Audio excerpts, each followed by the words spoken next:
What is the 70% rule in real estate investing, and how do real estate investors use it? Let's talk about it.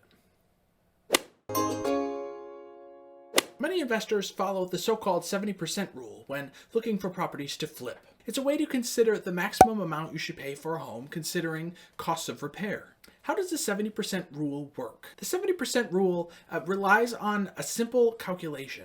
After repair value, it's ARV times 0.70 minus estimated repair costs, and that equals maximum buying price. Of course, this is just a rule of thumb. There are always exceptions, but if you stick to the 70% rule, it will help you stay within your budget and avoid overpaying for a property. There will be times that you may want to pay for a building more than 70% of its ARV. Here's some situations where that may be applicable. First, if you're buying in a really hot market where properties are selling very quickly, you may have to pay a higher price to get the property you want. Second, if the property is in really good condition already and you don't need to do a lot of repairs. Third, if you plan to live in the property or the home for a while before selling, you can often spare a bit more money up front because you know you'll get your value back over time. Fourth, you want to buy a rental property and, again, hold it for a long time, based on a similar principle that we spoke of in number 3. You're playing the long-term game. And number 5, you have cash to pay for the property outright and your financial situation will allow it. And finally, let's talk about some alternatives to the 70% rule.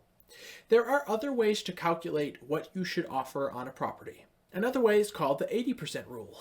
And you guessed it, it includes paying 80% of the ARV minus repair costs.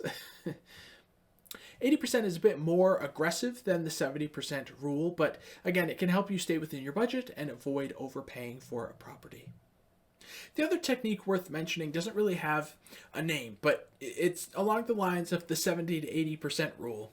When I was selling, I knew a lot of investors that would use this equation. It's ARV times 0.7 minus the total rehab costs minus estimated carrying costs minus selling costs.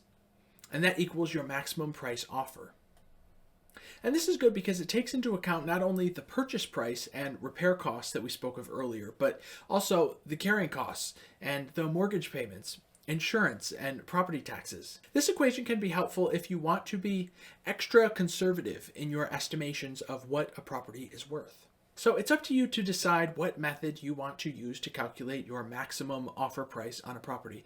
There is no right or wrong answer. It just depends on your individual circumstances and your monetary goals. So I hope that was helpful. Check out Mashvisor. We help beginner and seasoned investors find both traditional and short-term rental properties. And of course, all listings come with analysis to help you make the best choice for your business. So please check out Mashvisor, and you can get a free 7-day trial by using the link in the description. As always, I'm Michael. You can find me on Instagram. It's Michael Talks Real Estate, and I'll see you soon.